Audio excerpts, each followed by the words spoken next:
If you're familiar with Teslas, you know that absolutely everything that is displayed to you inside the car comes from the large center screen. At least that's what it is for the Model 3 and the Model Y. On the Model S and X, there is a dash cluster directly in front of you, and a lot of people like that. Well, my friends at Tlyard sent me a small dash display that mounts in front of the steering wheel that gives you all of the vital information that you need to know while you're driving without having to dig it up on the big screen or glance to the right.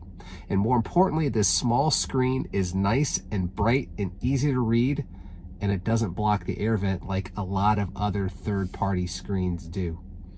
So let's take a look at it, what it takes to install it, and how well it works. But before we get into that, let me show you what comes inside the box. Basically, there's not a lot there. We have the main unit here, which has the screen on it and a connector cable, and we have the wire harness.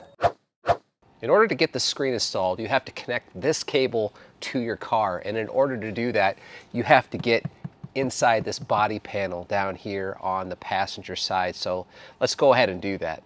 In order to get inside these panels, you're going to need two things. One is a pry tool, and the second thing is some flexibility, because you're going to have to contort your body into some places that it probably doesn't want to go. Just like that. Now we're also going to be removing the dash to route the cable, so I'm going to go ahead and get this off of here. Whoop. Just like that. Take this upper panel off. Should just pop off.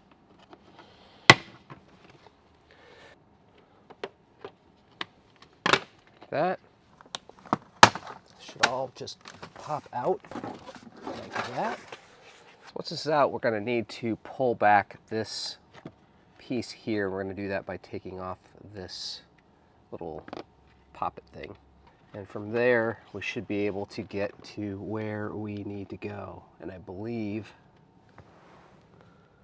the connector that we need may be up in there. Where we want to go is up there to that second gray plug and piggyback into the autopilot computer. Finally got the cable installed, and if I said that was easy, I would be lying. And getting up there was no small feat. It's dark, it's small spaces. I don't have particularly large hands, and you can see that I even drew a little blood during the process. And my wife says it's not a project unless I draw blood. Well, this is obviously a project. I think the hardest part is behind me now, because now I need to route this cable up and across the dash and then get the actual screen installed. So in order to do that, I'm going to have to pull the dash off, but before I do that, I'm going to go ahead and put this back together. Once you get the little side clips off, the dash simply just pops up. Just give it a little bit of a jerk. Sounds a little bit bad when it comes up, but give it a little bit of pull and it will come up. Okay, the dash is now off, and what we need to do next is pop off this plastic cover that is on the top part of the back side of the steering wheel. And in order to do that, you just need to stick your pry tool in there and pop it off. There are 4 clips that hold that on. Once you do that, you're going to notice that there's also a cowl piece that's kind of a leathery type of material that connects to the dash.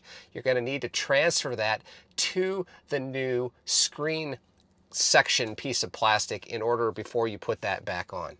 When the screen powers up, this is what you're going to see out of the box.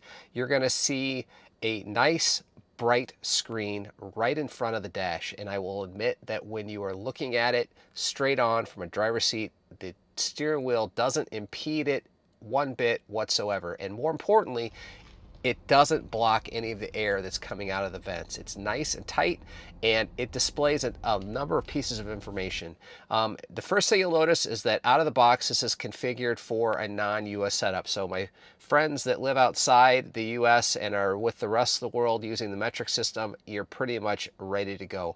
Well, in the US, we use the Imperial system, and you can change all of that by holding the scroll wheel on the right-hand side of the steering wheel for 3 seconds, and that will take you into the menu. From there, you can scroll around and use the scroll wheel and change to whatever you need to go. So I think I am GMT +6 here in the central time zone of the United States. My theme is set to auto, bright, or dark. Auto will automatically change based on the time of day. Tire pressure, we're going to keep in PSI, but you have a selection for bar. Can, not really sure what that is. Haven't been able to find out what that means. We're going to leave it as is. Change this to miles. We're going to keep it in English. We do use a 12-hour clock here, and we have 2 different UIs to choose from. So let's take a look at UI number 1. And here you go. We have the center cluster screen. Top left is our time. We have an indication of any doors that are open. I have the tail trunk open, and I also have the left side door open, and it shows that. We have the range in the bottom left. We have our battery level in the bottom right. So this, for the first time, will show you both the range and the percent battery at the same time on one screen. In the center, we have our miles per hour, and we have our following distance, as well as our park, rear, verse, neutral, drive on the right-hand side, and outside temperature. It is showing that I need to put on my seatbelt, and also the turn signals show up here on the screen. So what does the second UI look like? Let's take a look. Well, it's really not that different. You add the odometer on the right-hand side, but you do take away the tire pressure gauges. When you're not moving and you're in park, the speedometer in the center changes to the status of the car and the doors. All right, we're back to UI 1, and the other thing that you're going to see here on the screen is that once your doors are closed, the left-hand side will switch over and display your tire pressure. Now, it's not showing anything right now, but once I start moving, it will. So basically everything that you need from a driving perspective on the main center screen has been moved to this small screen right in front of where you're driving.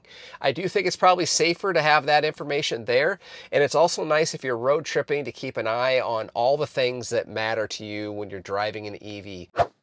It was a bit of a journey to get this thing in, and the easiest part of getting this installed was actually mounting it on the steering wheel cluster itself. The hardest part by far was routing the cable and getting the cable over to the autopilot computer on the passenger side.